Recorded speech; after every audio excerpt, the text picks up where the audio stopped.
வேலூர் மாவட்டம் வள்ளிமலை முருகர் ஆலய உண்டியல் காணிக்கை எண்ணப்பட்டது. ரூபாய் 29.57 லட்சம் ரொக்கப் பணம், 94.77 கிராம் தங்கம், 1 கிலோ வெள்ளி காணிக்கையாக பக்தர்களால் அளிக்கப்பட்டுள்ளது. வேலூர் மாவட்டம் வள்ளிமலை புகழ்பெற்ற ஸ்ரீ சுப்பிரமணியர் ஆலயம் அமைந்துள்ளது. இந்த ஆலயத்தில் பல்வேறு மாநிலங்களைச் சேர்ந்த பக்தர்களும் திருவிழா காலங்களில் வந்து சாமி தரிசனம் செய்வது வழக்கம்.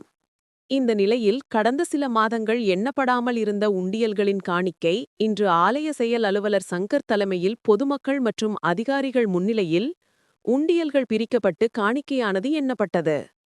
இதில் சுமார் ரூபாய் 29.57 லட்சம் ரொக்கப் பணம் மற்றும் சில்லறை காசுகளும் மற்றும் 94.77 கிராம் தங்க நகைகளும் 1 கிலோ வெள்ளியும் முருகருக்கு பக்தர்களால் காணிக்கையாக அளிக்கப்பட்டுள்ளது.